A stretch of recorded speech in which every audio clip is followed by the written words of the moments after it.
A soberania de Deus é algo indiscutível. Não existe nada, ninguém maior que o nosso Deus. Ele sempre será Rei dos Reis e Senhor dos Senhores. Roda a vinheta.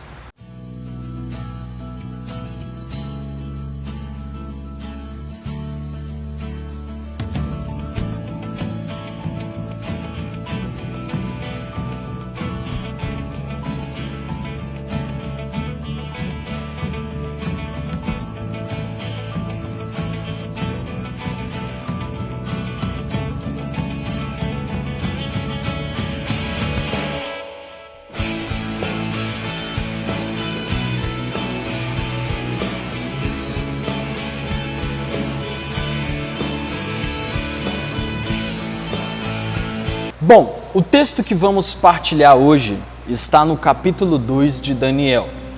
Então, queria sugerir você nesse momento a dar uma pausa no vídeo e ler o texto que vai estar na descrição ou ler o texto na sua Bíblia em casa. Então, nesse momento vamos pausar o vídeo.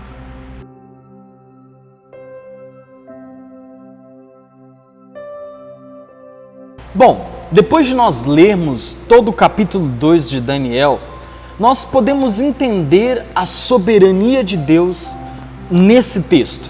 Nós podemos entender a soberania de Deus na história de Daniel.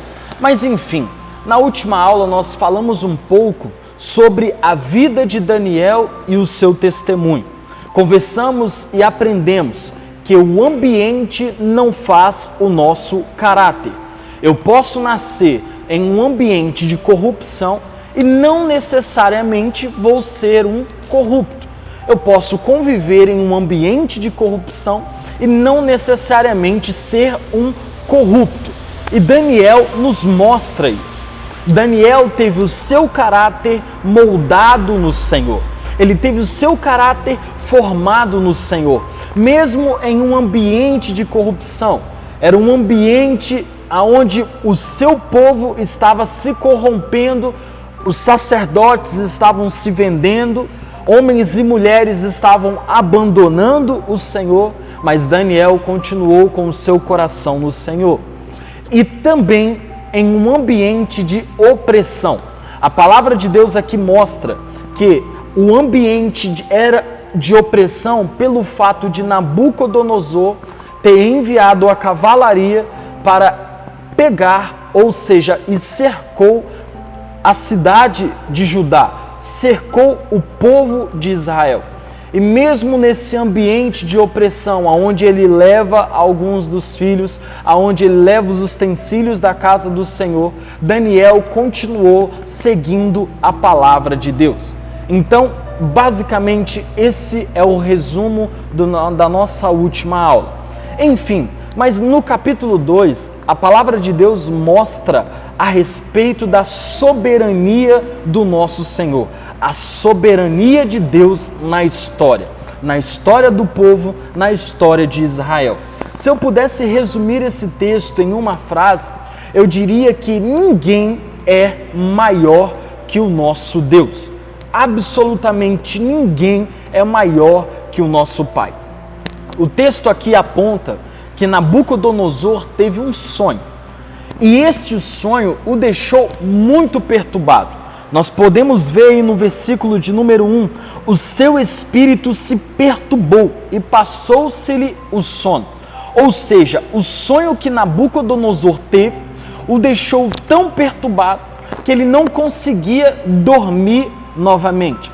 Ele ficava perturbado quando pensava neste sonho. E esse sonho deixou ele aflito. E qual era esse sonho? Bom, esse sonho na verdade se encontra no versículo de número 31, aonde vai dizer que a cabeça, que na verdade diz o seguinte: Tu, ó rei, estavas vendo, e eis aqui uma grande estátua. Ela era imensa, extraordinária, ou seja, uma estátua gigantesca. E aqui também vai dizer que a sua aparência era terrível. E Daniel vai dizer o seguinte, que neste sonho a cabeça da estátua era de fino ouro, o seu peito e os braços de prata, o ventre e os quadris eram de bronze, as pernas de ferro e em partes também de barro. Ou seja, essa era a descrição do sonho. Mas o seguinte, ele sonha que vem uma pedra e essa pedra partida ao meio, como se estivesse cortada, ela vem e bate sobre a estátua, sobre os seus pés, e ali essa estátua começa a cair, e o texto fala que ela se esmiuçou, ferro, prata, bronze, ouro, e aí tudo ficou como se fosse a palha, e vem um vento e os levou, e ali não deixou nenhum vestígio. Esse foi o sonho que Nabucodonosor ficou oprimido. Mas qual o sentido deste sonho? Qual o significado deste sonho para Nabucodonosor e para nós nos dias de hoje? Esse sonho, na verdade, é uma revelação do Senhor. Nabucodonosor teve uma revelação do que aconteceu e do que vai ainda acontecer. Mas vamos entender um pouco do ambiente aonde esse sonho chegou a Nabucodonosor. Vamos dizer, não um sonho, mas uma revelação do nosso Senhor. O rei, na verdade, Nabucodonosor, rei da Babilônia, estava na cidade mais forte do mundo naquela época. Ele era considerado um dos homens mais poderosos, se não o mais poderoso da sua época. Considerado rei dos reis. Ele era um grande homem. Estava num ambiente onde ele tinha força, vitalidade. Um ambiente onde ele era poderoso. Mas um sonho. Um homem que era poderoso teve apenas um sonho, e esse sonho perturbou o seu espírito, perturbando de tal modo que ele mal conseguia dormir. E aí, o que Nabucodonosor faz? Nabucodonosor toma uma atitude imediata no versículo 2 aqui, ó. Ele manda chamar os magos, os magos, os encantadores, os feiticeiros, manda chamar os caldeus, para que alguém pudesse trazer um discernimento, para que alguém pudesse decifrar esse sonho. Então ele manda chamar todos esses homens que estudavam as estrelas, os astrólogos, que na verdade são aqui os encantadores, mandam chamar todos, os feiticeiros que mexiam com magias, os caldeus, homens aí religiosos, mas que acreditavam em outros deuses, que acreditavam que Deus não estava aqui, mas que Deus estava lá nos céus e não pudesse se achegar a nós, colocando em xeque aquilo que diz em Isaías, que Deus ele está no alto sublime trono, mas também habita no coração contrito. Ou seja, aqui na verdade nós percebemos que Nabucodonosor quer uma resposta. E ele manda chamar esses homens importantes. E quando ele manda chamar esses homens, esses intérpretes, ninguém foi capaz de desvendar o sonho. Ninguém conseguia desvendar o sonho. E aqui eles mesmo mostram, eles trazem os argumentos. Versículo de número 10, os caldeus, olha o que os caldeus vão dizer: não há mortal sobre a terra que possa revelar o que o rei exige. Versículo 11, a coisa que o rei exige é difícil, e ninguém há que possa revelar diante do rei, senão os deuses. A estes não moram com os homens. Por quê? O rei, na verdade, queria que eles interpretassem o sonho, mas ele não contou o sonho. Ele não conta o sonho. Ele diz, vocês vão interpretar o sonho. E aí eles dizem, então vai lá, Deus, então vai, me diz os sonhos, que aí eu vou trazer uma resposta para você. E aí o rei diz, eu não vou contar o sonho. Vocês vão me contar o sonho, não sei se é porque ele esqueceu, Não sei se é porque se ele conta, eles iriam trazer uma resposta, né? Imagino eu, tentar dar uma resposta. E aí o rei diz: eu não vou contar o sonho. Vocês vão trazer a interpretação desse sonho para mim e me contar o sonho que tive. E ninguém, absolutamente ninguém, seria capaz de fazer isso naquela época. Por quê? Porque a sabedoria humana, ela é limitada. A sabedoria humana, ela possui os seus limites. Então o rei trouxe homens humanos para desvendar um sonho divino. E isso é impossível. Sonho divino tem que ser desvendado, tem que ser decifrado com o divino. E nenhum desses homens possuía relacionamento com o divino. Então, como eles trariam uma resposta? Não vai dar certo. Por isso, como cristão, precisamos andar com Deus e andar de modo sobrenatural. Jamais andar de modo natural. Se você andar de forma natural, você vai ser limitado. E quando nós falamos andar por fé, estamos falando em andar por uma ótica divina. E Daniel, nós vamos ver mais à frente, andava segundo os preceitos do Senhor. Ele tinha um relacionamento divino. Mas vamos lá. Esse é o primeiro ponto. Ele queria que alguém decifrasse o sonho, mas ele não queria contar o sonho. Nós não podemos revelar nada se nós não andamos com o divino, para você revelar um sonho divino. Segunda coisa, quanto mais alto, maior a posição que o homem alcança, maior é o seu medo de cair. Talvez Nabucodonosor não contou o sonho com medo de que alguns daqueles homens estivesse tramando algo contra ele. Alguém talvez quer me derrubar. E por isso o rei não conta este sonho. Talvez ele imagina que alguém ali naquele meio estava o quê? Tentando tomar posição, tentando derrubar o rei. E aí nós podemos perceber que o seu medo estava escancarado. Por quê? Porque ele mesmo coloca lá, ele diz, se ninguém trouxer a revelação, todos os magos, caldeus, feiticeiros, todos vocês serão mortos. Então nós podemos perceber que ele estava com medo. E aí Daniel é avisado dessa prudência. Daniel é avisado dessa decisão que o rei estava tomando. E aqui olha o que diz a palavra de Deus. Então o rei muito se irou, versículo 12, e se enfureceu, e ordenou que matassem todos os sábios da Babilônia. E Daniel estava incluso nesse montante que iria morrer. E olha que diz o versículo 14, vamos pular para o 14 aí, Então Daniel falou avisada e prudentemente a Arioque, chefe da guarda do rei, que tinha saído para matar os sábios da Babilônia, e disse a Arioque, encarregado do rei, por que é tão severo o mandado do rei? Então Arioque explicou o caso a Daniel.